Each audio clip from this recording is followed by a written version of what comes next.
لبیک یا رسول اللہ، لبیک یا رسول اللہ، لبیک یا رسول اللہ، لبیک یا رسول اللہ، لبیک لبیک لبیک یا رسول اللہ، لبیک لبیک لبیک یا رسول اللہ۔ خود کو مٹا دیں گے ہم جان لٹا دیں گے، ناموں سے آقا پر سر کو کٹا دیں گے۔ لبیک لبیک لبیک یا رسول اللہ، لبیک لبیک لبیک یا رسول اللہ۔ خود کو مٹا دیں گے ہم جان لٹا دیں گے، خود کو مٹا دیں گے ہم جان لٹا دیں گے، ناموں سے آقا پر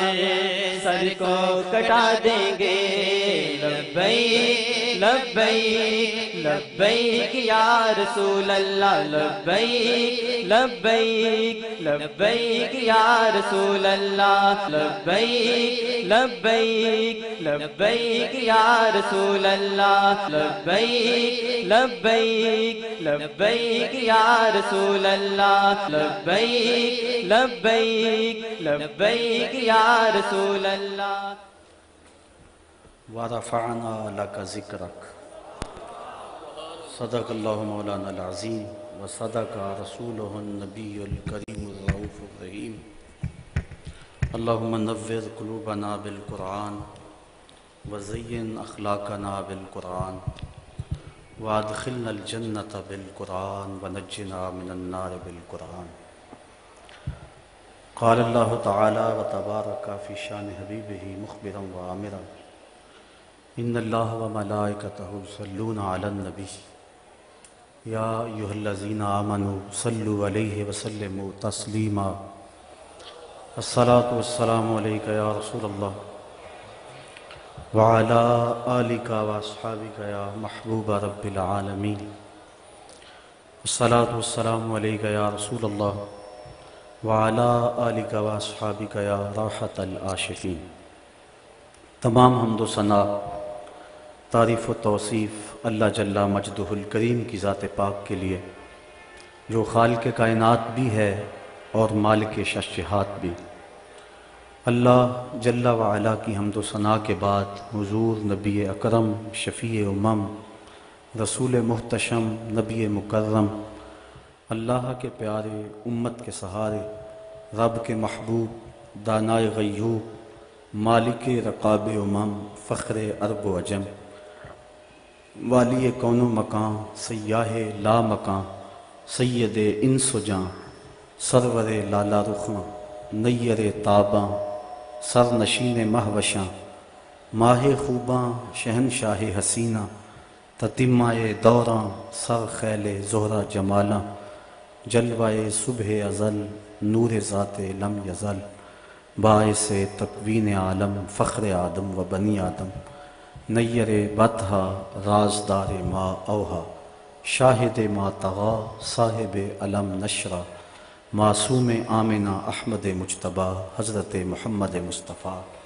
صلی اللہ علیہ وآلہ وسلم کے حضور ناس میں اپنی عقیدتوں، ارادتوں اور محبتوں کا خراج پیش کرنے کے بعد، مقتدر علماء کرام، مشائخ اعظام، معزز محترم سامعین، صدر محفل عالی مرتبت جناب پروفیسر نذیر احمد چیمہ صاحب، السلام علیکم ورحمۃ اللہ وبرکاتہ۔ اس عظیم الشان لبیک یا رسول اللہ کانفرنس میں آپ کو آنے پر خوش آمدید کہتا ہوں، اور آپ سب کا بالخصوص علماء کرام کا شکر گزار ہوں کہ جنہوں نے اپنی گوناگو مصروفیات سے وقت نکال کر ہمیں رونق بخشی، اور آج یہ عظیم الشان کانفرنس اپنے آقا و مولا حضور ختمی المرتبت صلی اللہ علیہ وآلہ وسلم کے ساتھ تجدید عہد غلامی کرنے کے لیے منعقد ہوئی۔ اللہ تعالیٰ سب کی کاوشیں اپنی بارگاہ میں قبول فرمائے۔ اس وقت پوری دنیا کے جو معروضی حالات ہیں وہ آپ سب لوگوں کے سامنے ہیں۔ کابل سے کندھار تک، قلعہ جنگی سے تشت لیلا تک، تورا بورا سے تکریر تک، موصل سے بغداد تک، جاوا کے ساحل سے رباط کے کوچہ و بازار تک، نیل سے کاشغر تک، القدس سے کشمیر تک، دریائے آموں کے اس پار سے ڈھل جھیل کے کناروں تک، جس سمت بھی نظر اٹھائیں خون ہی خون بکھرا ہوا نظر آ رہا ہے۔ ہم نے لٹتے ہوئے بغداد کی کہانیاں بھی پڑھی، غرناطے کو ڈوبتا ہوا بھی دیکھا، اندلس کی سرزمین میں مسلمانوں کے قتل عام کے قصے بھی دیکھے، لیکن ان 2-3 اشروں میں جس انداز سے مسلمانوں کے ساتھ جبر و ظلم کی داستاں رقم کی جا رہی ہے، یہ ایک انوکھا، دل گداز اور روحوں کو چیرتا ہوا ایسا ماحول ہے کہ ہر دل دکھ سے بھرا ہوا ہے۔ کائنات کے ایک ایک گوشے میں آگ سلگ رہی ہے۔ ہمارے ساتھ کیا ظلم نہیں ہوا اور کون سا دکھ ہم نے نہیں سہا۔ ہمارے سروں سے بال نوچے گئے اور ان زخموں میں تیزاب چھڑک کر ہمیں دھوپ میں تڑپنے کے لیے چھوڑا گیا۔ یہ کل کی کہانی ہے۔ ہماری شارگوں کو کاٹا گیا اور جب خون بہہ گیا تو شارگوں میں پٹرول بھرا گیا۔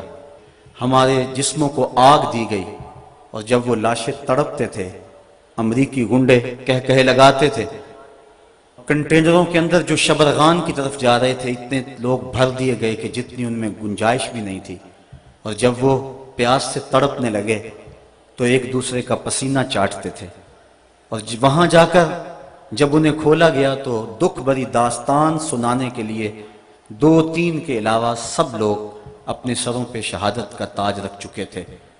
یہ کہانی بھی پرانی نہیں ہوئی کہ جب بغداد سے شعلے اٹھ رہے تھے، جب موصل کی گلیوں کے اندر ابلیس کا رقص تھا، جب اس قدر جنازے پڑے ہوئے تھے کہ کوئی دفن کرنے والا بھی نہیں تھا، اور قبرستانوں میں جب کوئی باقی جگہ نہ بچی تو لوگوں نے اپنے گھروں کے صحنوں میں قبریں کھودی۔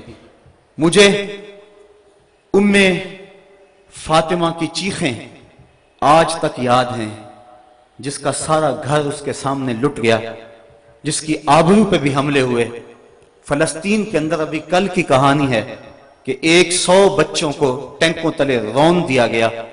میں نے کعبۃ اللہ کی غربی دیوار کے ساتھ کچھ عورتوں کو لپٹ کے روتے ہوئے دیکھا۔ جب غور کیا تو وہ فلسطین کی خواتین تھی، اپنے رب کو اپنے دکھوں کی کہانی سنانے آئی تھی۔ ہمارے ساتھ بڑا کچھ ہوا، ہم نے بڑے دکھ سہے، ہمارے اوپر بڑے کچوکے لگے، ہم زخموں سے چور تھے، ہمارے کلیجے چیرے گئے۔ گوانٹا ناموبے کے جیل خانوں کے اندر 6x4 کے پنجروں میں ہمیں سردیوں میں برہنہ رکھا گیا۔ ہمارے ساتھ جبر کی داستانیں رقم کی گئی۔ ظلم کا کون سا طریقہ تھا جو آزمایا نہ گیا؟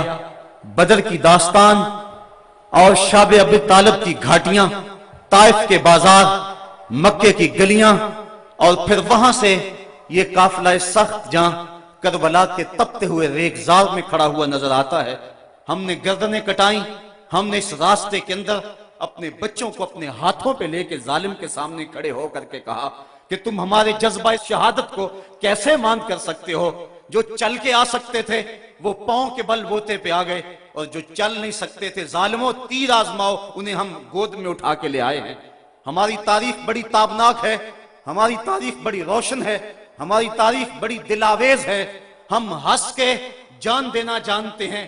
1857 کی جنگ آزادی میں جب علامہ کفایت اللہ کافی کو پھندے پہ چڑھایا جانے لگا تو انگریز نے کہا تھا، میں نے بڑا جنونی مولوی دیکھا ہے کہ جو پھندے کی طرف بڑھ رہا تھا تو میں نے اس کے چہرے کے اوپر سرخیاں دیکھی ہیں، اس کے چہرے کے اوپر میں نے بانکپن دیکھا ہے، اس کے چہرے کے اوپر میں نے ایک عجیب روشنی دیکھی ہے۔ ہم تو پھانسی گھاٹوں میں بھی اجالا کرتے ہیں، ہم تو ہٹلر کے دیش کے اندر بھی مسکرا کے جان وارتے ہیں۔ ہم نے تو یہ عظیمتوں کی داستانیں رقم کی، ظالموں نے بڑے ظلم کیے، بڑے دکھ کیے، خلافت عثمانیہ کو توڑنے کے لیے ان کے کتنے جاسوس حرکت میں آئے، مسلمانوں میں افتراق کے بیج بوئے، کیا کیا دکھ نہیں اور کیا کیا زخم نہیں جو ہم چاٹ رہے ہیں۔ لیکن یہ 2-3 سال تو ایک ایک لمحہ عذاب بنا ہوا ہے، ایک ایک سانس اذیت بنی ہوئی ہے۔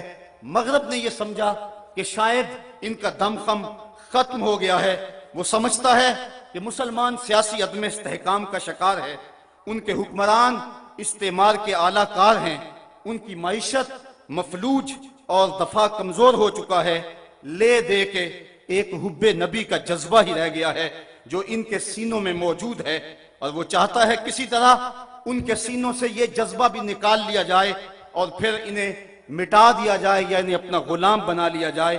وہ ہم سے حب رسول کی تپش چھیننا چاہتا ہے، اور ہم سے وہ ہماری پہچان اور ہماری وہ عزت چھیننا چاہتا ہے۔ مغرب نے یہاں بھی ٹھوکر کھائی، اس نے حکمرانوں کے آئینے میں عوام کے چہرے کو دیکھا، اس نے سمجھا کہ ان میں زندگی کی رمق نہیں، اعصاب شل ہو گئے، دل بجھ گئے۔ لیکن مغرب کان کھول کے یہ بات سن لے کہ یہ لٹا ہوا کارواں، یہ خانمہ برباد لوگ، یہ کبھی یورپ میں انہیں لوٹا، کبھی انہیں امریکہ میں لوٹا، یہ لٹتے رہے، یہ کربلا میں بھی لٹے، یہ لوٹے جاتے رہے۔ ان کے لٹنے کی کہانی بڑی دردناک بھی ہے اور بڑی طویل بھی ہے، لیکن مغرب سن لے کہ جب یہ خود لٹنے پہ آ جائیں تو پھر اپنا سودا کوچہ محمد میں کرتے ہیں، جب وہ خود لٹنے پہ آ جائیں تو پھر سب کچھ رسول کریم کی ناموس کے لیے قربان کرنے کے بعد بھی یہ کہتے رہ جاتے ہیں، کروں تیرے نام پہ جاں فدا، نہ بس ایک جاں 2 جہاں فدا، 2 جہاں سے بھی نہیں جی بھرا، کروں کیا کروڑوں جہاں نہیں۔ مغرب تو براہ راست حملے کر رہا ہے جس سے ہمارے جگر پاش پاش ہو گئے ہیں۔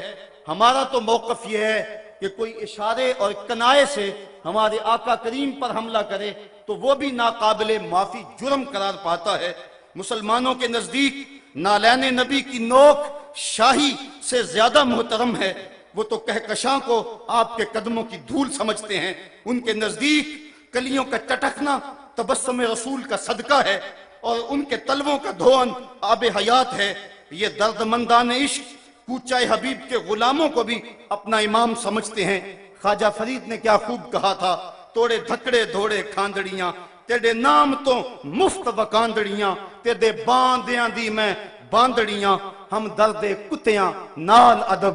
اور میرے امام نے کہا تھا، تجھ سے در اور در سے سگ اور سگ سے ہے مجھ کو نسبت، میری گردن میں بھی ہے دور کا پٹا تیرا۔ ہم تو حضور کے در اور حضور علیہ السلام کی غلامی کو اپنے لیے وجہ اعزاز اور وجہ تعظیم سمجھتے ہیں۔ یہ مغرب کی بھول ہے کہ ہمارے سینوں سے یہ تپش اور یہ حرارت چھین لے۔ یہ مر سکتے ہیں، یہ اپنا سب کچھ کٹا سکتے ہیں، لیکن ان کے لاش کے ایک ایک ٹکڑے سے محمد محمد کی صدائیں آئیں گی۔ صاحبو، بات لمبی ہو رہی ہے۔ واقعہ اس طرح ہوا کہ 30 ستمبر 1905 کو ڈنمارک کے ایک اخبار نے، جس کی پیشانی کے اوپر سٹار آف ڈیوڈ، یہ یہودیوں کا مذہبی علامتی نشان ہے، اس کی پیشانی پہ چھپا ہوا ہے، اس نے 12 خاکے شائع کیے، اور اس کے بعد ہالینڈ کے اخبارات نے اور دیگر 22 ممالک کے 75 اخبارات نے ان خاکوں کو دوبارہ جنوری 2006 میں شائع کیا۔ 200 سے زائد ٹی وی چینل نے اس کی تشہیر کی۔ ہالینڈ کے اخبارات نے لکھا کہ ہم ہر ہفتے ان خاکوں کو شائع کریں گے تاکہ مسلمان اس کے عادی ہو جائیں۔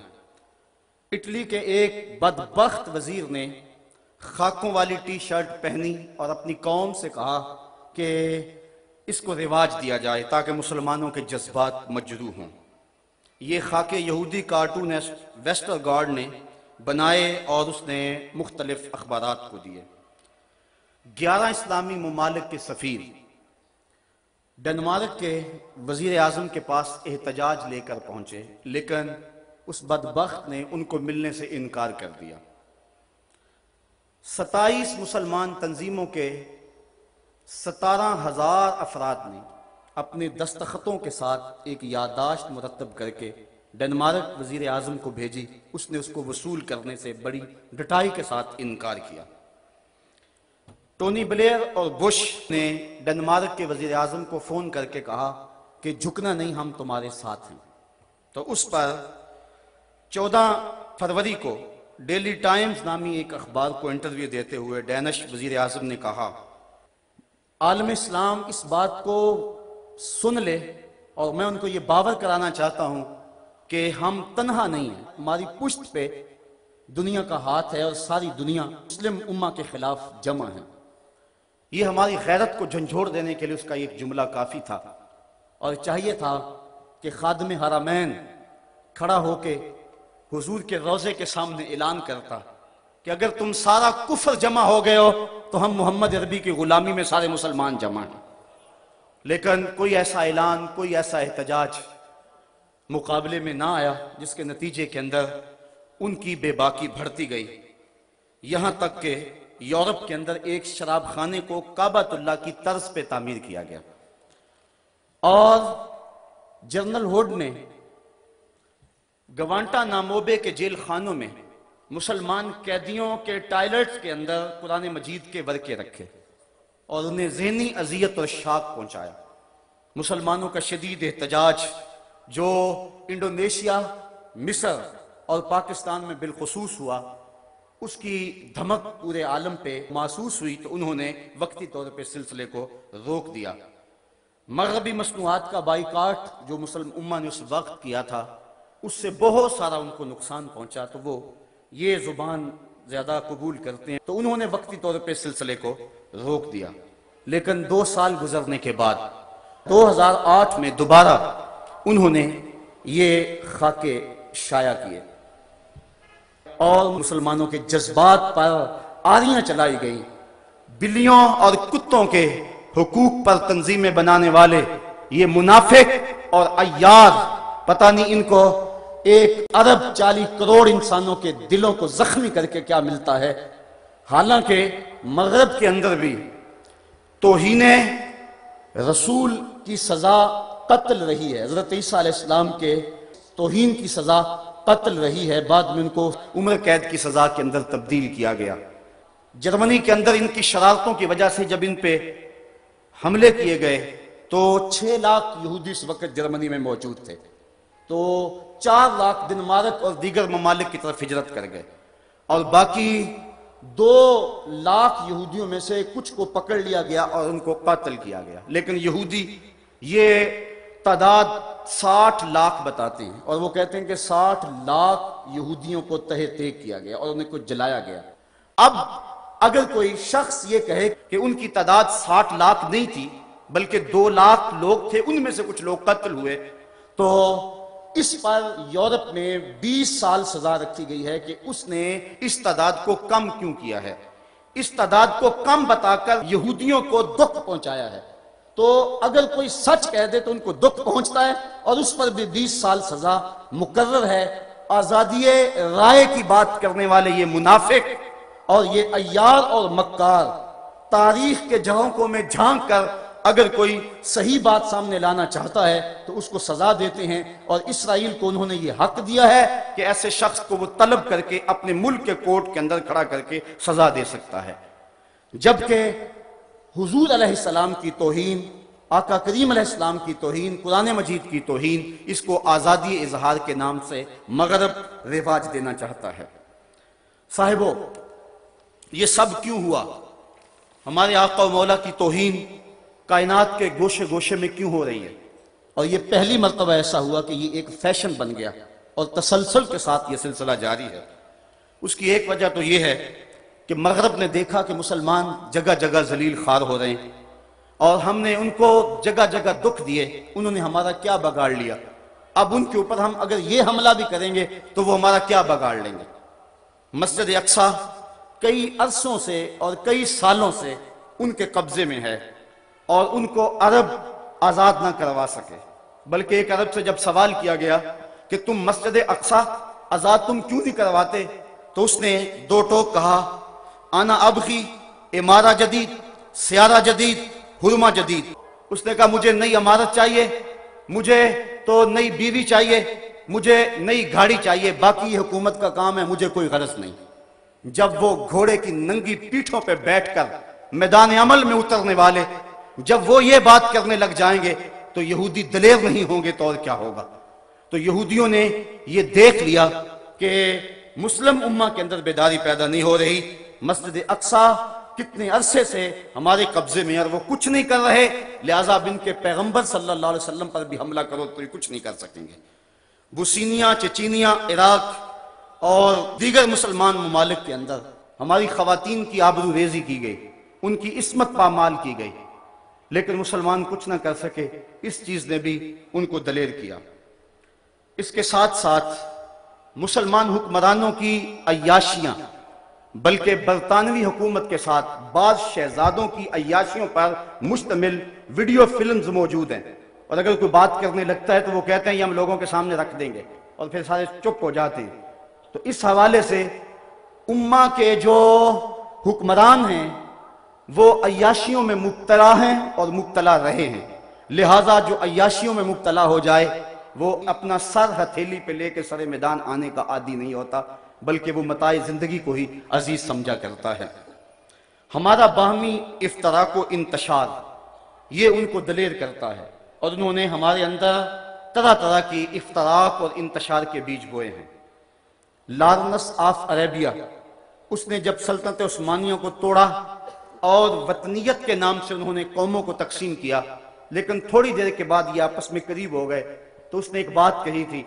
اس نے کہا تھا کہ اگر میں ان کے اندر ایسے اختلاف پیدا کرتا جس سے یہ فرقہ بندی کا شکار ہو جاتے، تو یہ ایسے اختلاف تھے کہ صدیوں یہ اختلاف ان کے ختم نہ ہوتے۔ میں نے وہ جو صلاحیت وہاں ضائع کی، کاش کہ میں فرقہ واریت ان کے اندر داخل کر کے ان کو باہم آپس میں تقسیم کر دیتا، پھر کبھی بھی نہ جڑ سکتے۔ اس وقت بر صغیر دیکھ لیں، پوری دنیا دیکھ لیں، پھر انہوں نے اس منصوبے پہ عمل کیا۔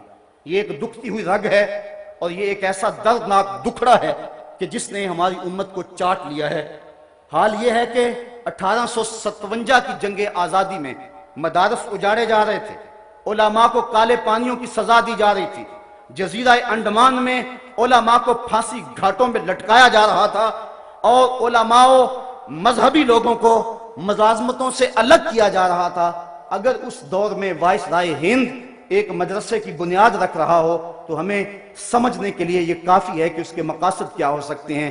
اس دور میں اگر کسی عالم دین کو 600 روپیہ ماہوار تنخواہ ملتی ہو تو یہ بات سمجھنے میں دیر نہیں لگتی کہ اس کو تنخواہ کیا حدیث پڑھانے کی دیتے تھے، یا ان کے پس پردہ کوئی اور کام تھے جس کی وجہ سے انہوں نے جبہ و دستار والے لوگوں کو خریدا اور پھر امت میں تشدد اور تفریق کے بوجھ بوئے۔ اور یہ وہ دکھڑا ہے، اقبال تڑپ تڑپ کے رو رو کے کہتا رہا، دیکھ مسجد میں شکست رشتہ تسبیح شیخ، اور بت کدے میں برہمن کی پختہ زناری بھی دیکھ، چاک کر دی ترک نادانے خلافت کی قبا، سادگی مسلم کی دیکھ اوروں کی عیاری بھی دیکھ۔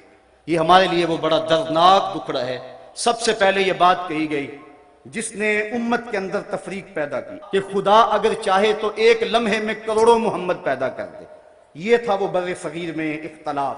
اور میں کہتا ہوں آج اگر کوئی ڈنمارک کے خلاف بات کرتا ہے تو میں گزارش کروں گا کہ وہ امت کے اندر جو اختلاف کی بنیاد ہے اس کو مٹانے کی کوشش کرے، اور جو کتابیں لکھی ہیں وہ لکھنے والے کو پیغمبر نہیں عام مولوی ہیں، وہ جرأت کا مظاہرہ کرے اور بیچ چوراہے کے رکھ کے ان کتابوں کو آگ لگا دے اور بریت کا اظہار کرے کہ ان لوگوں سے ہمارا کوئی تعلق نہیں ہے۔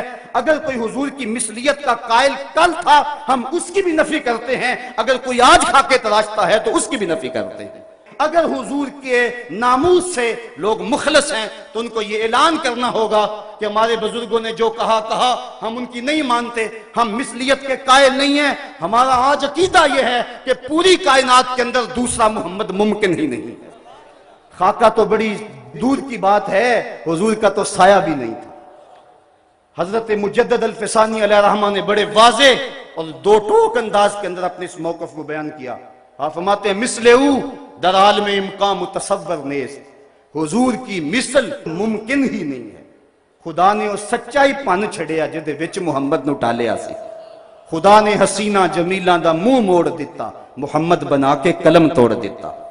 ایسا حسین پہ کر تراشا، لا یجلس الذباب علی جسدہ، جسم پہ کبھی مکھی نہیں بیٹھتی تھی، ثانی دور کی بات سایہ بھی نہیں تھا، اذا تکلم رؤیا کالنور یخرج من بین ثنایاہ، جب بات کرتے تھے منہ سے نور کی کرنیں چھن چھن کے نکلتی تھی، اذا ضحک یتلالع فی الجدر، جب مسکراتے تھے سامنے والی دیواروں پہ عکس پڑتا تھا، اذا سر استنار وجہہ، اور جب مسکراتے تھے چہرے کی لکیروں سے نور نکلتا تھا، رخ کے آئینے میں مصور سجا ہوا، چہرے کی ہر لکیر پہ قرآن لکھا ہوا، آنکھیں کیا کہوں کہ باب حرم کھلا ہوا۔ تو ایسا حسین پیکر تراشا، ایسا حسین نبی کہ کائنات کے اندر حضور کی مثل ممکن نہیں۔ علامہ فضل حق خیر آبادی نے امتناع النظیر کے نام سے اس دور میں ایک کتاب لکھی اور اس کے اندر اس بات کو ثابت کیا کہ کائنات کے اندر حضور کی نظیر مثل ممکن نہیں ہے، اور میرے امام نے اس پر مہر تصدیق لگاتے ہوئے کہا لم یاتی نظیروں کا فی نظرن مثل تو نہ شد پیدا جانا، کہا تمہاری نظیر تو کائنات میں ممکن ہی نہیں میرے جانا، میرے دلبر محبوب، کائنات کے اندر تو آپ کا مثل ہو ہی نہیں سکتا ہے، ممکن ہی نہیں ہے، قدرت کے قلم نے کوئی دوسرا محمد تراشا ہی نہیں ہے۔ آج اگر ہم اتحاد امت کی بات کرتے ہیں اور اس سے بڑا اور سہانا خواب اور کیا ہو سکتا ہے، لیکن لوگوں کو گندگیوں کے ساتھ ہم کبھی بھی اپنے سینے سے لگانے کے لیے تیار نہیں ہے۔ اگر کوئی مخلص ہے تو وہ ان خیالات سے توبہ کر کے آئے، ہمارے سر کا تاج کہلائے گا، لیکن اگر وہ سب کچھ سینے میں ہو اور زبان سے جو مرضی کہتا رہے، ہم اس کا کوئی اعتبار نہیں کرتے ہیں۔ مغرب کے لیے دلیری کی ایک اور وجہ یہ بھی تھی، دن رات اسلام کے خلاف مغرب کا میڈیا زہر اگل رہا ہے۔ اس وقت 73% ذرائع ابلاغ کے اوپر، میڈیا کے اوپر یہودیوں کا قبضہ ہے، 73%۔ باقی جو 27% ہے اس میں عیسائی بھی آتے ہیں، بدھ بھی آتے ہیں، ہندو بھی آتے ہیں اور مسلمان بھی آتے ہیں۔ یہودی دن رات اسلام کے خلاف پراپیگنڈا کر رہے ہیں۔ ڈاکٹر شروش کی کتاب پچھلے دنوں چھپی، انہوں نے کروڑوں ڈالر اس پہ لگائے، کیا کچھ نہیں ہو رہا ہے۔ لیکن اس کے باوجود یہ آپ کے لیے خوشخبری کی بات ہے، یہ مایوسیوں کے دور میں، یہ پریشانیوں کے دور میں، جبکہ کلیجے پھٹ رہے ہیں، جبکہ روحیں تڑپ رہی ہیں، جبکہ دل اداس ہیں، جبکہ پیغمبر اسلام کی توہین ہمارے لیے ایک ایک لمحے میں زہر گھول دیا ہوا ہے، اس دور میں یہ بات آپ کے لیے خوش آئند ہے کہ اس وقت ایک محتاط اندازے کے مطابق یورپ اور امریکہ کے اندر ایک مہینے میں 18,000 لوگ اسلام قبول کر رہے ہیں۔ مغرب کے چرچ اجڑ گئے ہیں، ان کے پاس کچھ نہیں رہا، ان کے پلے کچھ نہیں رہا۔ امریکہ بھاگ رہا ہے، یہ کل کا اخبار آپ نے دیکھا ہوگا، کل کے اخبار میں تھا 108 امریکی فوجیوں نے خودکشی کر لی ہے۔ یہاں افغانستان کے اندر، عراق کے اندر امریکہ سخت پریشان ہے، اس نے چاہا تھا کہ یہ ترنوالا ہے، میں ایک دن کے اندر 24 گھنٹوں کے اندر اس کے اوپر قبضہ جما لوں گا، لیکن یہ اٹک گیا ہے اس کے گلے کے اندر، نہ اندر جا رہا نہ باہر آ رہا، مسئلہ بنا ہوا ہے۔ 18,000 لوگ ایک مہینے میں تسلسل کے ساتھ اسلام قبول کر رہے ہیں، اور یہ بات بھی سامنے رکھیں کہ یہ ہماری محنت کا نتیجہ نہیں ہے، ہم تو آپس میں لڑ رہے ہیں، ہم تو الجھنوں کا شکار ہیں، ہم تو جو ہے وہ کتنے چھوٹے اختلافات کو کتنا بڑھائے ہوئے ہیں۔ یہ جو کچھ ہو رہا ہے یہ اسلام کی فطری اور طبعی صداقت کا نتیجہ ہے۔ اولیاء کی کتابیں وہاں پہنچی ہیں، امام غزالی کو لوگوں نے پڑھا ہے، حضرت داتا گنج بخش علی اجویری کو لوگوں نے پڑھا ہے، میرے شیخ مجدد کے مکتوبات وہاں پہنچے ہیں، شیخ ابو طالب مکی کی کتابیں وہاں پہنچی ہیں، اور ان لوگوں نے قرآن مجید کو ڈائریکٹ دیکھا ہے، اور 18,000 لوگ ایک مہینے میں ایمان قبول کر رہے ہیں۔ اگر آپ اور میں لوگ اپنی زندگی کی راہیں ٹھیک کر لیں، اپنے ظاہر اور باطن کو ٹھیک کر لیں تو یہ 18 لاکھ تک پہنچ سکتے ہیں۔ مجھے برطانیہ سے آنے والے ایک شخص نے پچھلے دن بتایا کہ برطانیہ کے اندر ٹین ایجز لڑکے اباؤں میں ملبوس ہیں، ان کی سچی داڑیاں ہیں اور سروں پہ امامے رکھے ہوئے ہیں۔ وہ کیا کہا تھا اقبال نے کہ مسلمان کو مسلمان کر دیا طوفان مغرب نے۔ رد عمل کے طور پہ یہ نتائج پیدا ہوئے، اور آج یورپ میں تیزی کے ساتھ اسلام پھیل رہا ہے، اور مغرب پریشان ہے اس حوالے سے کہ اگر مسلمان دوسری قوت تو بن گیا دنیا پہ، اور اگر اس طرح بڑھتے رہے تو دنیا پر قابض نہ ہو جائیں اور طاقتور نہ ہو جائیں۔ اس لیے انہوں نے ہمارے مرکز محبت کو چھیڑا اور یہ بڑا نازک حملہ ہمارے اوپر کیا۔ اس وقت ہمارے دانشور اس حوالے سے سخت پریشان ہیں۔ اگر اس بات کو چھوڑ دیا جائے اور اس کو معمول کی ایک کارروائی سمجھ لیا جائے تو پھر ہمارے پلے کچھ نہیں بچتا، اور اگر بار بار وہ یہ کام کرتے ہیں تو ظاہر ہے احتجاج کا وہ زور ہر بار نہیں بھی رہتا۔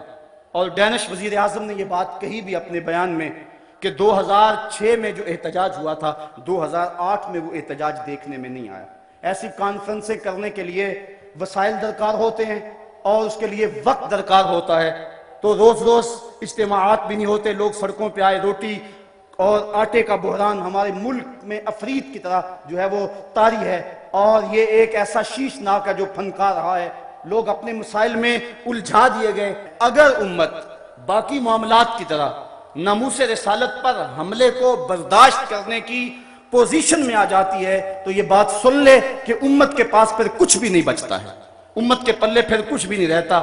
ہمیں گھر بیچ کر بھی، ہمیں اپنی متاع جاں ہتھیلیوں پر سجا کر بھی فصیلے دار پہ چراغاں کرنا ہوگا، اور ہر صورت میں اس نغمے کو بلند سے بلند تر کرتے رہنا ہوگا، اور کوئی لمحہ ایسا نہ ہو کہ لبیک یا رسول اللہ کی صدا کم ہونے پہ آئے۔ یہ لبیک یا رسول اللہ کا نغمہ بڑھتا ہی چلا جائے، اور ہم نے اپنے آقا و مولا سے یہ عہد غلامی کرنا ہے۔ لبیک یا رسول اللہ کیا ہے؟ حضور کے ساتھ عہد غلامی ہے۔ غزوہ حنین کے موقع پہ جب آقا کریم اپنے اصحاب کے ہمراہ حنین کی طرف بڑھ رہے تھے، راستے میں ایک درے پر کافروں نے اپنے تیر انداز پہاڑوں کے دامن میں چھپا رکھے تھے۔ مسلمان تو لڑائی کے لیے جا رہے تھے، لیکن اچانک جب حملہ ہو گیا تو اس غیر متوقع حملے کی وجہ سے مسلمان پریشان ہو گئے، اور ایک مرتبہ لشکر کے اندر بھگدڑ مچ گئی۔ تو راوی بیان کرتا ہے کہ جب سب لوگ بھاگ رہے تھے، حضور علیہ السلام نے یہ جملہ کہتے ہوئے انا النبی لا کذب انا ابن عبد المطلب کہا، یہ کوئی جھوٹ نہیں، میں اللہ کا نبی ہوں، میں عبد المطلب کا بیٹا ہوں۔ یہ کہہ کے حضور علیہ السلام نے اپنی گھوڑے کو ایڑ لگائی اور حضور علیہ السلام آگے بڑھے، اور حضور نے دائیں مڑ کے دیکھا اور فرمایا یا معاشر الانصار، اے گروہ انصار۔ تو سب انصار نے مل کے جواب دیا لبیک یا رسول اللہ ابشر نحن معاک، حضور ہم حاضر ہیں، آپ کو بشارت ہو، آپ خوش ہو جائیں، ہم آپ کے ساتھ ہیں۔ پھر حضور نے بائیں سمت دیکھا اور پھر کہا یا معاشر الانصار، تو صحابہ نے پھر کہا لبیک لبیک نحن معاک یا رسول اللہ، حضور ہم حاضر ہیں، ہم حاضر ہیں، ہم آپ کے ساتھ ہیں۔ اور جلدی جلدی اپنے اونٹ موڑنے لگے۔ روایات میں پڑھا ہے کہ جب صحابہ اونٹ موڑتے تھے، اگر کسی کا اونٹ سرکشی کرتا اور واپس نہیں مڑ رہا تھا، اس نے اس کو بھی بوجھ سمجھا اور اونٹ سے چھلانگ لگائی اور دوڑتا ہوا حضور کے پاس آ گیا اور کہتا تھا لبیکا لبیکا نحن معاک یا رسول اللہ صلی اللہ علیہ وسلم، حضور ہم حاضر ہیں، ہم حاضر ہیں، ہم آپ کے ساتھ ہیں۔ آقا کریم علیہ السلام کو صحابہ نے وہ جو جواب دیا، آج اس جواب کا تسلسل اور اس کے صدائے بازگشت پوری دنیا پہ گونج رہی ہے، اور کائنات کا ایک ایک بچہ، ایک ایک مسلمان یہ پکار رہا ہے۔ بلکہ یہ جب پہلی مرتبہ ایسا ہوا، یہ تو حرم کی دیواروں پر بھی اور مکہ المکرمہ اور مدینہ شریف کے درمیان جو روڈ ہے وہاں بڑے بڑے بورڈ اویزہ کر دیے گئے اور وہاں لکھا ہے لبیک یا رسول اللہ۔ آج ہم نے عہد غلامی کرنا ہے اپنے آقا سے، اور ہم نے اپنی محبت کا اظہار کرنا ہے۔ بات جہاں تک حضور کی عظمت کی ہے، اللہ تعالیٰ نے قرآن میں فرمایا وَرَفَعْنَا لَكَ ذِكْرَكَ، محبوب تیرا ذکر ہم نے بلند کیا ہے۔ یہ ڈنمارک کے لوگ جو مرضی کرتے رہے، حضور کی عظمتوں کو نہیں ہٹا سکتے۔ چاند طرف منہ کر کے تھوکنے سے اس کی نوری کرنوں کو میلا تو نہیں کیا جا سکتا۔ وہ ہیرا کا چاند، وہ عرب کی روشنی، وہ آمنہ کا راج تلارا، جس کے سر پہ وَرَفَعْنَا لَكَ ذِكْرَكَ کا تاج میرے رب نے رکھا ہے، اس کی عظمتوں کو کون گھٹا سکتا ہے؟ یہ ہمارا امتحان ہے، یہ ہماری آزمائش ہے کہ ہم اس سلسلے کے اندر کیا کرتے ہیں اور اس سلسلے کے اندر اپنا کردار کیا پیش کرتے ہیں۔ میرے آقا کریم نے جب بھی اپنے گستاخ کے لیے کسی شخص کو پکارا، ہمیں تاریخ بتاتی ہے کہ اس نے لبیک کہتے ہوئے عرض کی حضور میں ایک لمحے کی تاخیر کے بغیر حاضر ہوں۔ ہمیں تاریخ بتاتی ہے کہ ایک بدبخت خالد الحزلی مکے میں بیٹھ کر حضور کی توہین کرتا تھا، ایک دن حضور نے ابن انیس سے کہا ابن انیس میری بات سنو، تو انہوں نے جواباً کہا روحی لے روح کا فداؤن مرنی بما تشاء، حضور میری روح آپ کی روح پہ قربان ہو، آپ حکم تو کریں میں پورا کروں گا۔ تو آقا کریم نے فرمایا کہ میرا حکم یہ ہے کہ خالد ہزلی کا مجھے سر لا کے دو۔ تو پھر انہوں نے یہ نہیں کہا کہ میں اکیلا ہوں، میں تنہا ہوں، وہیں سے اٹھے اور مکے کا سفر شروع کیا، اور 18 دن کے بعد واپس بھی آ گئے اور اس کا سر حضور کے قدموں میں ڈال دیا۔ تو جب آقا کریم علیہ السلام نے اس کو دیکھا تو آقا کریم نے اسے مبارک دی اور اپنا عصا عطا فرمایا اور فرمایا کہ یہ تیرے اور میرے درمیان حشر کے دن نشانی ہوگی۔ اور پھر حضرت ابن انیس رضی اللہ تعالی عنہ جب فوت ہونے لگے، آپ نے اپنے اہل خانہ کو وصیت کی جب میں مروں تو یہ میرا عصا جو ہے جو حضور نے مجھے عطا کیا میرے کفن میں لپیٹ دینا، تاکہ کل قیامت کے دن میں عصا لے کر حضور کے سامنے جاؤں۔ اور آقا نے کہا تھا کہ یہ میرے اور تیرے درمیان حشر کے دن نشانی ہوگی۔ میں جب یہ لفظ پڑھے تو میری روح کانپنے لگی، میرا دل پھٹنے لگا اور عجیب کیفیت میرے اوپر طاری ہو گئی۔ میں نے کہا ابن انیس تیرے پاس تو نشانی موجود ہے، حضور نے عصا دیا اور حشر میں تو نشانی پیش کر دے گا، اگر حضور نے ہم سے کوئی نشانی مانگی تو کیا نشانی ہمارے پاس ہوگی؟ حضور نے کہا کہ تم نے میرے گستاخوں کے لیے کیا کیا، تو ہم دیکھیں سوچیں گریبان میں جھانکیں کہ ہم کس طرح چین سے سو جاتے ہیں، کس طرح کھانا کھاتے ہیں، کس طرح پانی پیتے ہیں۔ حضرت امام مالک نے تو کہا تھا کہ دو ہی باتیں ہیں اس دھرتی پہ، یا مومن زندہ رہے گا یا گستاخ رسول زندہ رہے گا۔ کہا ایک ساتھ دو زندہ نہیں رہ سکتے ہیں۔ حضرت معاذ بن جبل نے گھوڑے سے اترنے سے انکار کر دیا جب یمن میں گئے، کہا مجھے پتا چلا تمہاری دھرتی میں ایک گستاخ رسول بستا ہے، جب تک وہ گستاخ یہاں موجود ہے میں اس دھرتی پہ قدم نہیں رکھ سکتا، اتنی دیر تک اتروں گا نہیں جب تک اس کا سر میرے سامنے نہیں ہوگا۔ تو یہ تھی ہمارے بزرگوں کی کہانیاں۔ تو میں کہہ رہا تھا، سوچ رہا تھا کہ ابن انیس تیرے پاس تو نشانی ہے، کاش ہمیں بھی نشانی مل جائے۔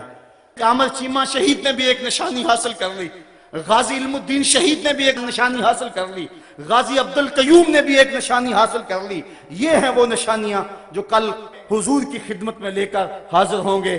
حضرت غازی علم الدین اپنی گردن کی ٹوٹی ہوئی ہڈی لے کر شامل ہوں گے، اور غازی عامر چیمہ شہید اپنے بدن کے اوپر ہٹلر کے بیٹوں کے لگائے ہوئے زخم لے کر حضور کے سامنے پیش ہوں گے۔ ان کے پاس تو نشانیاں موجود ہیں۔ پھر میں نے سوچا چلو لبیک یا رسول اللہ کانفرنس میں زور لگا کے لبیک یا رسول اللہ کہہ کے عہد تو کریں کہ اور ہمارے مقدر پھر ہماری یہ قسمت کہ ہمیں بھی کوئی نشانی مل جائے اور ہم بھی اس پہ ساری زندگی ناز کریں اور اپنے بچوں کو نصیحت کریں کہ اس کو ہمارے کفن میں لپیٹ دینا۔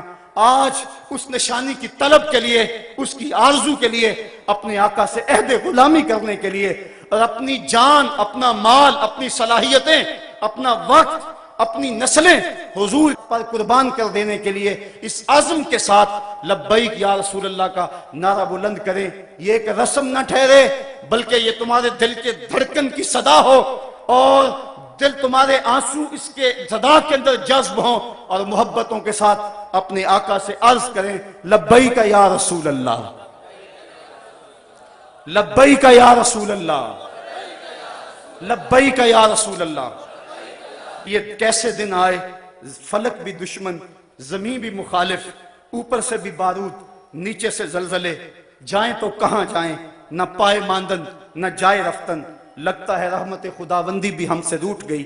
گناہگاروں کے کریم آقا، غریب پرور آقا، بندہ نواز آقا، ہم سے بھول ہوئی، ہم اقرار کرتے ہیں ہم سے بھول ہوئی، ہمیں معاف کر دیں۔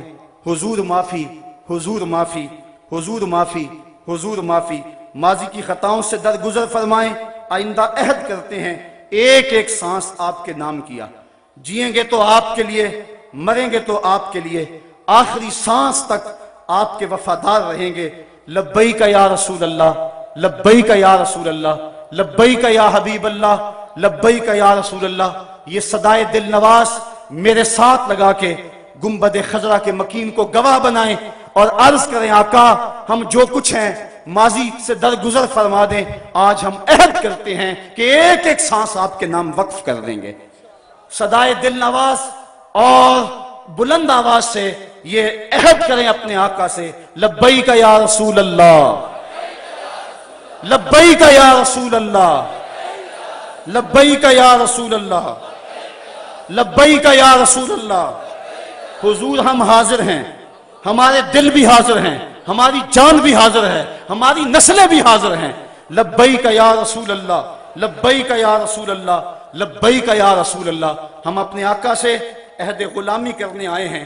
اب صاحبو ہم نے کرنا کیا ہے ان حالات کے اندر جبکہ چاروں سمت گستاخی رسول کی آگ جل رہی ہے، اور اگر ہم اس کو برداشت کرنے کی پوزیشن میں آ جائیں تو ہمارے ایمان کی اساس اکھڑ جائے گی۔ تو اس وقت سب سے پہلے تو ہم نے ناموس رسالت کی حفاظت کے شعور کو بیدار رکھنا ہے، جس کے لیے جلسے، جلوس، احتجاج، سیمینار، رسائل و جرائد کے اندر مضامین اور انٹرنیٹ پہ اس حوالے سے جو ہے مختلف مضامین ہم نے چھوڑنے ہیں اور پوری قوم کو اس حوالے میں بیدار رکھنا ہے۔ عالمی سطح تک ہم نے اس موقف کو پوری دنیا تک پہنچانے کی کوشش کرنی ہے۔ دنیا کی مختلف زبانوں کے اندر اپنے موقف کو ہم نے ٹرانسلیشن کر کے اور دنیا کے پارلیمنٹ کے ممبر، صحافی، دانشور اور دوسرے مغربی ممالک کے تھنک ٹینک جو ہیں ان تک ہم نے اپنا موقف پہنچانا ہے کہ اس حوالے سے ہمارا موقف کیا ہے۔ ممکنہ حد تک مغربی مصنوعات کا بائیکاٹ ہم نے کرنا ہے۔ یہ پچھلے دنوں کے اندر ہم نے جب بائیکاٹ کیا تھا تو $344 ملین کا نقصان صرف ایک ان کی کمپنی کو ہوا تھا جس کو میک ڈونلڈز کہتے ہیں، اور دنیا پر ان کی 31,000 شاخوں میں سے 721 شاخیں چند دنوں کے اندر بند ہو گئی تھی۔ اس وقت دنیا پر ہزاروں ملٹی نیشنل کمپنیوں نے جال بچھایا ہوا ہے، جن میں قابل ذکر 500 کمپنیاں ہیں، اور ان کے اندر 414 کمپنیاں جو ہیں وہ یورپ، امریکہ اور جاپان کی ہیں، اور ان میں سے زیادہ تر لوگ یہودی ہیں، اور یہ 30 سے لے کر 60% تک اپنی رقم اور اپنی آمدنی کا جو حصہ ہے وہ اسرائیل کی حفاظت کے لیے ادا کرتے ہیں۔ اس حوالے سے ہمیں بار بار سوچنا چاہیے۔ یہ میک ڈونلڈ جو ہے اس کا مالک عمری فیران یہ کٹر یہودی ہے، اور یہودیوں کو جو لوگ سپورٹ کرتے ہیں ان پہ اس کا نام 3 نمبر پر ہے، اور ہم بڑے فخر سے ان کے ریسٹورنٹوں میں، ان کے ہوٹلوں میں داخل ہوتے ہیں، اور یہ اپنے لیے ہم نے اسٹیٹس سمبل بنایا ہوا ہے۔ میں یہاں سے جب گزرتا ہوں تو KFC کے اوپر ایک یہودی کی لگی ہوئی تصویر میرا کلیجہ چیرتی ہے۔ میں کہتا ہوں کبھی تو ہمارا مزاج یہ تھا، ہماری مائیں ہمیں کہانیاں سناتی تھی کہ 12 آئے 2 انگریز، اگلے نالوں پچھلا تیز، اس سے مراد پاخانہ اور پیشاب تھا، اور آج ان کی تصویریں جو ہیں وہ ہمارے سروں کے اوپر لگی ہوئی ہیں۔ ہمیں تو یہ درس دیا گیا تھا، من لم یجد صدقہ فلیلعن الیہود، تمہارے پاس اگر صدقہ دینے کے لیے کچھ نہ ہو یہودیوں پر لعنت کر دیا کرو، اللہ صدقے کا ثواب عطا فرما دیا کرے گا۔ لیکن آج ان کی تصویریں ہمارے سروں پہ لگی ہیں، اور ہم ان تصویروں کے سائے میں بیٹھ کے زندگی کا عیش مناتے ہیں اور زندگی کی خوشیاں اور زندگی کی بہاریں حاصل کرتے ہیں۔ یہ افسوسناک خبر ہے آج ہماری جو حالت ہے آپ سب کے سامنے، اور یہ کمپنیاں کرتی کیا ہے؟ ایک طرف تو اسرائیل کو سپورٹ کرتی ہیں، دوسری طرف یہ اپنی زبردست تشہیر سے ہمارے معاشرے کے اندر بے حیائی کو فروغ دیتی ہیں، اور دن رات وہ اس میں لگی ہوئی ہیں۔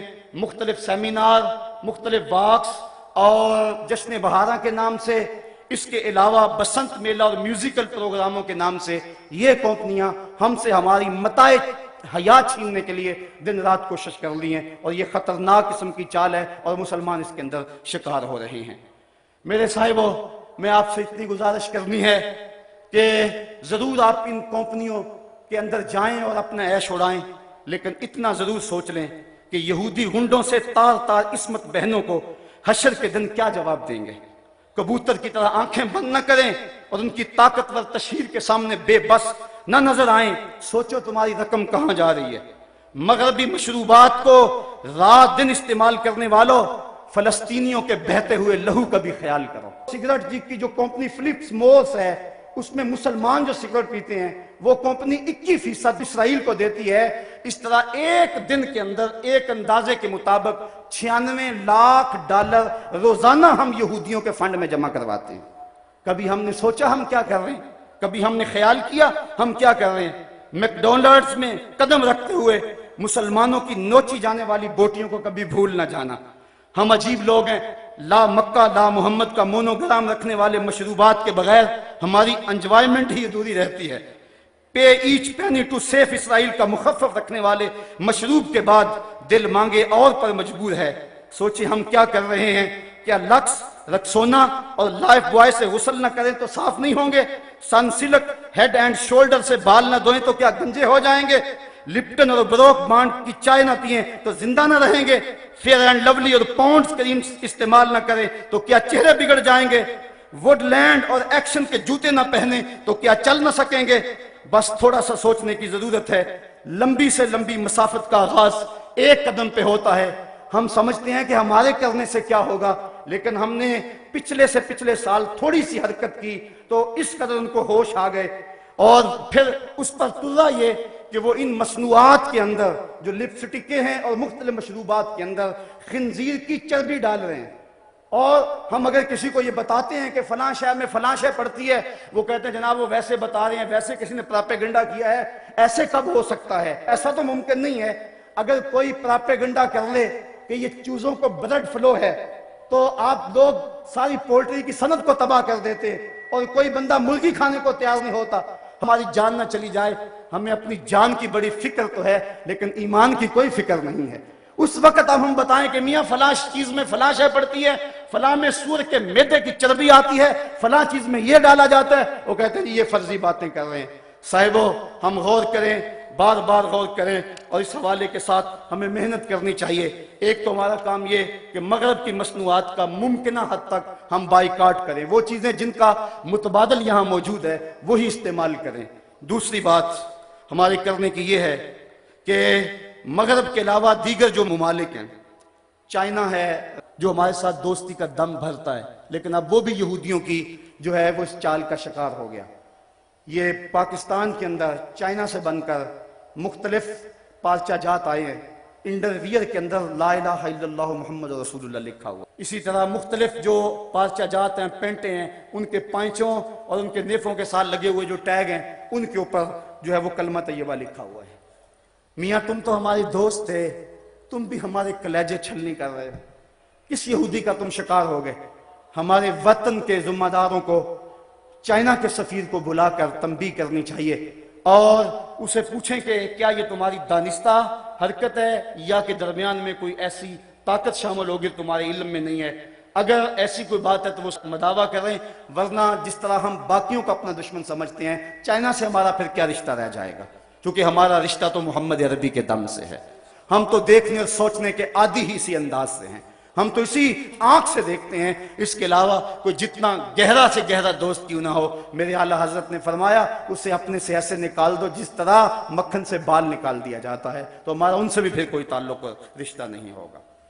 اسی طرح چائنا اور دیگر جتنے بھی ممالک ہیں ان کو بھی اپنا موقع پہنچایا جائے اور مغرب کی اس عیاری کو لوگوں کے سامنے رکھا جائے۔ مختلف ممالک کے اندر اپنی یادداشتیں بھیجتے رہنا چاہیے اور اس سلسلے کو کبھی بھی کم نہ ہونے دیا جائے۔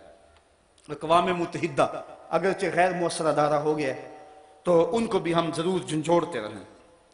ہمارے جو اپنے حکمران ہیں یہ ایک الگ دکھڑا ہے، گلا وفائے جفا نما جو حرم کو اہل حرم سے ہے، کسی بت کدے میں بیان کروں تو صنم بھی کہہ دیں ہری ہری۔ یہ ہمارے 56-57 اسلامی ملکوں کے حکمران ہیں، پتہ نہیں ان کی غیرت کہاں سو گئی، پتہ نہیں ان کو کیسے چین کی نیند آ جاتی ہے۔ سب سے زیادہ یہ وہ لوگ ہیں کہ جن لوگوں سے قیامت کے دن باز پرس کی جائے گی، کیونکہ میں کہتا ہوں دو طبقے ہیں، ایک وہ طبقہ ہے جو بیچارہ بے بس ہے، کر کچھ نہیں سکتا، تڑپ رہا ہے لیکن بے بس ہے، اور دوسرا جو کر سکتا ہے وہ بے حس ہے۔ اس وقت بے بسی اور بے حسی کے درمیان جو ہے وہ مغرب دلیر سے دلیر تر ہوتا چلا جا رہا ہے۔ یہ حکمران سمجھ لیں کہ یہ 4 دن کی حکمرانی ہے، پھر اندھیری رات طاری ہونے والی ہے۔ اگر انہوں نے ناموس رسالت کے لیے کچھ کیا تاریخ میں ان کا نام رہے گا، جس طرح سلطان نور الدین زنگی، جس طرح سلطان صلاح الدین ایوبی کا نام باقی ہے، ورنہ مٹ جائیں گے۔ ان کے اوپر جو لتر برسیں گے ان کی بھی بولیاں لگیں گی، ان کی بھی قیمت لگے گی، اگر انہوں نے حضور علیہ السلام کی ناموس کے حوالے سے کوئی کام نہ دکھایا۔ جہاں تک حضور کی ناموس کا حوالہ ہے تو وہ اللہ کام لینا جانتا ہے، ابابیلوں سے وہ ہاتھی مروانا جانتا ہے، وہ ہمارا محتاج نہیں ہے۔ ابن حجر نے لکھا ہے اس بات کو کہ جب منگولوں نے پوری مسلم دنیا پہ قبضہ کر لیا، اور وہ دن بڑے دردناک دن تھے، جب بغداد میں خون بہ رہا تھا، جب غرناطہ لٹ رہا تھا، جب جامعہ نظامیہ کی لائبریری دجلہ کی موجوں کی زد پہ تھی، جب تہ خانوں میں پانی چھوڑ دیا گیا اور ہم نے 1.25 لاکھ لاشیں وہاں بھی اٹھائیں، وہ دن بڑے دردناک دن تھے تاریخ کے۔ ایک منگول سردار عیسائی ہو گیا اور اس نے ایک بہت بڑا اجتماع کیا۔ ابن حجر لکھتے ہیں کہ اس عیسائی بدبخت نے دریدہ دہنی کرتے ہوئے لوگوں کے اندر ہمارے پیغمبر صلی اللہ علیہ وسلم کی توہین کی۔ تو اس بڑے اجتماع کے اندر ایک بھی مسلمان نہیں تھا۔ تو جب اس نے حضور کے خلاف بھونکا تو پاس ہی بندھا ہوا ایک کتا جوش میں آ گیا اور وہ زور زور سے بھونکنے لگا۔ سب نے اسے کہا کہ تم مسلمانوں کے نبی کے خلاف بولا ہے، اس لیے یہ کتا بھونک رہا ہے۔ تو اس نے کہا کہ نہیں یہ ویسے بڑا غیرت مند ہے، میں نے ہاتھ سے اشارہ کیا تو یہ سمجھا کہ مجھے مارنے لگے، اس وجہ سے غیرت میں آیا۔ تو اس نے دوبارہ پھر حضور علیہ السلام کو سب و شتم کرنا شروع کیا، میرے آقا کو گالیاں دینے لگے۔ کتنا مجمع تھا لیکن کوئی بھی حضور کا غلام نہیں تھا۔ تو تاریخ نے بتایا ہے کہ پھر وہ کتا ایک دم رسہ توڑ کے جھپٹ کے شیر کی طرح اس کے اوپر حملہ آور ہو گیا، اور اس نے اپنے دانت وہ اس کی گردن میں گاڑ دیے اور چھوڑا تب جب اس کو جہنم میں پہنچا دیا۔ ابن حجر لکھتے ہیں کہ اس واقعہ کو دیکھ کر اس منگول سردار سمیت اس مجمع سے 40,000 لوگ اسلام قبول کر گئے۔ اللہ تو اپنے نبی کے دین کی اور اپنے نبی کی ناموس کی حفاظت یوں بھی کرنا جانتا ہے۔ کاش ہم اس کتے کا دانت ہی بن جاتے، اس کے پنجے کا ناخن ہی بن جاتے جو گستاخ رسول کو چیر کے رکھ دیتا ہے۔ تو وہ اپنے نبی کی ناموس کی حفاظت جانتا ہے۔ ابو لہب اگر بولے تو تبت یدا ابی لہب کا تازیانہ برستا ہے، وہ اپنے محبوب کی حفاظت کرنا جانتا ہے۔ لیکن یہ سعادت ہے جس کو نصیب ہو جائے۔ تو کاش کہ ہمارے حکمران اس حوالے سے جو ہے وہ کچھ کام کرتے، لیکن بدبخت یہ ہے کہ OIC بھی ایک مردہ گھوڑا بن گئی۔ اس وقت پوری دنیا پہ سکوت مرگ طاری ہے۔ مجھے غالب کہاں یاد آ گیا، کہتا ہے ہوا مخالف ہو شب تارو بہر طوفان خیز گسستہ لنگر کشتی و ناخدا خفتست۔ ہوا مخالف ہے، رات تاریک ہے، سمندر میں طوفان بپا ہے، کشتی کا لنگر بھی ہاتھ سے چھوٹ چکا ہے، لیکن افسوس تو یہ ہے کہ کشتی بان بھی سو چکا ہے۔ اب میری کشتی کو خدا ہی بچائے تو بچے۔ ظلمتیں ہیں یاس کی، شام ہے طوفانوں کی۔ حکمرانوں کو اپنی حکومتیں بچانے کا چکر اور غرض ہے، انہیں نہیں پتا کہ کیا ہو رہا ہے، اور اس وقت امت مسلمہ کس حالت کے اندر ظلم و جبر کی چکی کے اندر کرا رہی ہے۔ تو ہمارے حکمران ان کو ہم جھنجھوڑتے رہیں۔ یہ ریلیاں، یہ جلوس، یہ جلسے، بعض لوگ یہ بھی کہتے ہیں کہ یہ کوئی فائدہ نہیں اس کا، شاید وہ درد مندی سے کہتے ہوں، لیکن اگر یہ بھی نہ ہو تو حکمرانوں تک پیغام کیسے پہنچے؟ یہ فکر اور یہ جذبہ اور یہ سوچ یہ کس طرح بیدار رہے؟ لوگ کہتے ہیں ریلیوں نے کیا کیا؟ میں کہتا ہوں کہ علم الدین کس نے پیدا کیا؟ یہ ان جلوسوں کا کمال تھا کہ اس نے اپنے بھائی سے پوچھا کہ بھائی یہ باہر لوگ جلوس نکالے ہوئے ہیں، یہ کس لیے نکال رہے ہیں؟ تو اس نے کہا تھا کہ حضور کی توہین کی گئی، اس لیے یہ مسلمانوں کے غیظ و غضب کا اظہار ہے۔ تو اس نے کہا کہ اگر کوئی ظالم کو قتل کرے جس نے آقا کی توہین ہی کی تو کیا ملے گا اس کو؟ تو اس کے بڑے بھائی نے مسکرا کے کہا اسے تختہ دار ملے گا۔ تو پھر اس نے کہا اچھا اگر یہ بات ہے تو پھر 100 بار سے اس کو قبول کرنے کے لیے تیار ہوں۔ ان جلوسوں نے، ان ریلیوں نے، ان جلسوں نے غازی عامر چیمہ شہید پیدا کیا، جس نے ہٹلر کے دیش کے اندر ظالم کے گریبان میں ہاتھ ڈالا اور عظیمت کی وہ داستان رقم کی کہ 15ویں صدی جس پہ ناز کر رہی ہے۔ آج عامر چیمہ کی قبر کو بھی لوگ سلام کر رہے ہیں۔ میں نے ایک سید زادے کو عامر شہید کی پائنٹی پہ کھڑے ہو کر روتے ہوئے دیکھا، اور وہ یہ کہتا تھا ربا میں یہ نہیں کہندا کہ مینوں عامر چیمہ بنا دے، میں تو یہ کہنا ہے دے قدماں دی خاک ہی بنا دے۔ حضرت غازی علم الدین کا جب جنازہ اٹھا، امیر ملت علیہ رحمہ فرماتے ہیں میں نے بڑے بڑے پہلوانوں کی باتیں سنی، بڑے بڑے بادشاہوں کا تذکرہ پڑھا، لیکن میرے دل میں کبھی یہ امنگ نہ جاگی، کبھی یہ آرزو نہ ہوئی کہ فلاں بادشاہ میں ہوتا، فلاں حکمراں میں ہوتا۔ لیکن جب غازی علم الدین کا جنازہ اٹھ رہا تھا، یہ جذبہ دل میں انگڑائیاں لے رہا تھا، کاش آج علم الدین میں ہوتا۔ تو یہ سلسلہ بھی جاری رکھنا چاہیے، جدید علوم و فنون میں دسترس حاصل کر کے ترقی کی راہوں کو کھولنا، یہ اس وقت مسلم امہ کے لیے بہت ضروری ہے، تاکہ ہم دنیا کی دوڑ میں شامل ہو سکیں. لیکن ہم کیسی عجیب قوم ہیں کہ جو ہمیں اعزاز دیتا ہے اسے حوالہ زندہ کرتے ہیں. ہماری قوم کو آبرو دی اور ہم بھارت کی آنکھوں میں آنکھیں ڈال کر بات کرنے کے قابل ہوئے، لیکن ہم نے اسی ڈاکٹر عبدالقدیر خان کو جو ہے وہ پابند سلاسل کر دیا. آج وہ زندہ کے پیچھے سسک سسک کے زندگی گزار رہا ہے. بھارت کا سائنسدان تو صدارت کی کرسی پہ براجمان ہو، اور جس نے اس قوم کو آبرو بخشی آج وہ حوالہ زندہ ہوں. کاش ہمارے حکمران ان کی سوچیں بدلیں اور ان کو غیرت کے ناخن نصیب ہوں. کہتے ہیں اس دور کا جو ہے وہ ایٹم بم وہ معیشت ہے، جو معاشی طور پہ قوم پس گئی اس کے پلے کچھ نہیں رہے گا. لہٰذا ہمیں اس کے لیے کوشش کرنی چاہیے. لیکن قوم اس کو اس سے غرض نہیں ہے، وہ پیسے جوڑنے کے چکر میں ہے. کاش کہ ہم ملک کے بارے میں پہلے سوچیں. ہم نے وہ پچھلے دنوں کے اندر یہ پراپرٹی کا کام چلا، لوگوں نے فیکٹریوں سے پیسے نکال کر وہاں لگا دیے اور ملک کی انڈسٹری مفلوج ہو کے رہ گئی.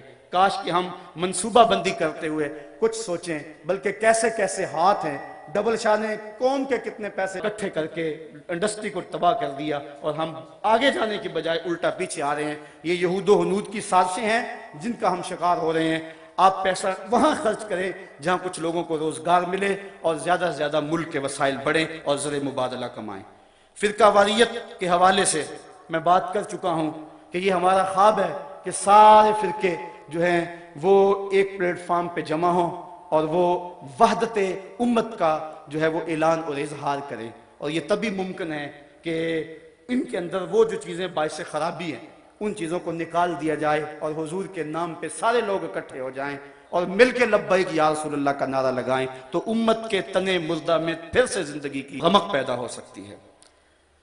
غازی احمد چیمہ شہید کے مشن کو جاری رکھنا یہ وقتی اور فوری حل ہے. اس وقت جو حالات ہیں، اگر ہم اس کام کو بھی چھوڑ دیں گے، جیسا کہ آج کچھ لوگ کہتے ہیں کہ یہ کیا کام ہے جو کیا جائے، مغرب اور دلیر ہوتا ہے اور بھڑکتا ہے مسلمانوں کے خلاف، جو ہے وہ دشمنی اس کی اور بڑھ جاتی ہے. یہ اگر ہم اس کو برداشت کر لیں اور اس کو مستقبل پہ چھوڑ دیں تو یہ ہماری غیرت ایمان کے خاتمے کا اعلان ہے. کسی نے ابن عمر سے پوچھا کہ فلاں جگہ کے اندر ایک شخص نے گستاخی رسول کی ہے، آپ بتائیں اس کے بارے میں فتویٰ کیا ہے. تو ابن عمر غصے میں آ گئے، کہا فتویٰ پوچھنے آگے ہو پہلے اسے قتل کیوں نہیں کیا. اور یہ بات ہمارا موقف دو ٹوک اور واضح ہے کہ گستاخ رسول واجب القتل ہے، اور اس کو بطور حد قتل کیا جائے گا، بطور تعزیر قتل نہیں کیا جائے گا. اور اگر وہ معافی مانگے بھی تو چونکہ بطور حد قتل کیا جائے گا اس کی معافی قابل قبول نہیں ہوگی. آج یہ بھی فلسفہ لوگ تلاش رہے ہیں کہ حضور نے اپنے دشمنوں کو معاف کیا ہے. اپنے بیٹے کے قاتل کو کرنا معاف تیری جوان مردی کا پتہ چلے، کرنا سنت ادا. اپنے گستاخ کو معاف کرنا، دشمن کو معاف کرنا اور بات ہے، لیکن محبوب کے دشمن کو معاف کرنا اور بات ہے. دوسرے لفظوں میں یوں سمجھ لو، اپنے دشمن کو معاف کرنا جوان مردی ہے اور محبوب کے دشمن کو معاف کر دینا بے غیرتی ہوا کرتی ہے. اس لیے 1400 سالہ امت کی تاریخ میں کبھی ایسا نہیں ہوا کہ کسی مومن نے گستاخ رسول کو معاف کیا ہو. یہ دو ٹوک اور واضح ہمارا یہ موقف ہے کہ حضور کا گستاخ واجب القتل ہی ہے اور اس کا سر ہی اڑایا جائے گا. بلکہ فتاوی عالمگیریہ میں 500 علماء ہند نے فتویٰ دیا، کسیرا گفت کہ جامع پیغمبر ریمناک بود. کسی نے اگر کہا کہ حضور جو لباس پہنتے تھے وہ میلا کچیلا ہوتا ہے، وہ میلا کچیلا ہوتا تھا، 500 علماء نے فتویٰ دیا اس کی گردن اڑا دو جو حضور کے لباس کو بھی میلا کہے. یہ تو وہ نازک بارگاہ ہے، لے سانس بھی آہستہ کے دربار نبی ہے. یہاں تو سانسوں کا شور بھی بے ادبی کہلاتا ہے. یہاں تو جنید و بایزید آتے ہیں، وہ بھی سانسوں کو روک کے آتے ہیں. تو یہ ایک اہم کام ہے اور فوری حل ہے. گستاخان رسول کے سینے میں یہ ڈر رہنا چاہیے، جس طرح کبھی کہا جا رہا تھا کہ سلمان رشدی کہتا ہے اگر چڑیا بھی پر مارتی ہے تو میں کانپ جاتا ہوں کہ کوئی غیرت مند مسلمان آ گیا ہے. تو اگر اس کا یہ خوف بھی ختم کر دیا جائے پھر تو گستاخی رسول کا باب ہی کھل جائے گا. اب ہی جو ہے وہ 22 ممالک کے 75 اخبار اور 200 چینلوں نے یہ خاکے جرأت مندی کے ساتھ جو ہے وہ شائع کیے، اور یہ پہلی مرتبہ ایسا ہوا ہے. ورنہ 14 صدیوں کی تاریخ گواہ ہے کہ کبھی بھی ایسے تحریک کے طور پہ جرأت نہیں ہوئی کہ یوں حضور کی توہین کی جائے. جوش میں آ جایا کرتی تھی غیرت، لیکن افسوس آج اس کشتی کو ہے خوف تلاطم صد حیف منہ موڑ دیے تھے جس نے بڑھتے ہوئے